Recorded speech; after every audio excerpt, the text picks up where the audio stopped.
Il Comitato di Quartiere di Sant'Upreda a Nuoro in una nota ricorda il ruolo di questi organismi istituiti dal Comune nel 2012 e che dovrebbero fare da tramite tra i residenti e l'amministrazione comunale. Nella nota si segnalano tutta una serie di problemi che affliggono sia il Comitato di Quartiere in quanto organo rappresentativo eletto nel maggio di 2 anni fa, che i cittadini che abitano nel centro storico. Il Comitato è ancora privo di una sede stabile e nonostante abbia chiesto all'amministrazione comunale la disponibilità di un immobile di sua proprietà è ancora costretto a riunirsi in parrocchia oppure in case private o nelle sedi di gruppi sportivi o folcloristici. Dall'amministrazione è arrivata solo la disponibilità a concedere la sede comunale come luogo di riunione. Nonostante le difficoltà logistiche, però, sottolinea la nota, il Comitato è riuscito a mantenere i contatti con i residenti cui è stato somministrato un questionario per conoscere le criticità del quartiere.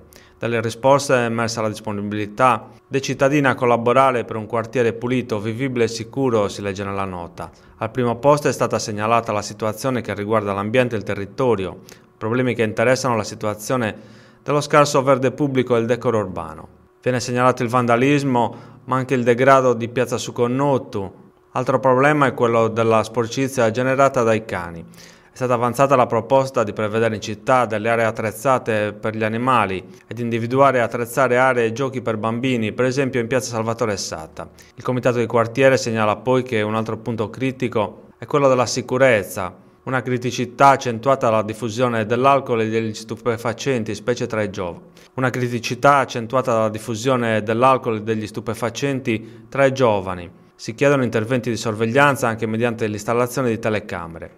Da migliorare poi la raccolta dei rifiuti. Tra i problemi più gettonati quello del traffico, quello dei parcheggi selvaggi, mentre si chiede che il rione venga attraversato dal minibus. Nel quartiere, si ricorda, sono presenti 6 musei che secondo i residenti vanno gestiti con continuità. Le problematiche e le richieste indicate nella nota, sottolinea il Comitato di Quartiere, sono state inoltrate all'amministrazione comunale mediante proposte e relazioni scritte, ma anche in occasione di incontri ufficiali. Ma dopo 2 anni e 6 mesi, ci spiace constatare, conclude la nota, non è stata attuata o attivata alcuna iniziativa.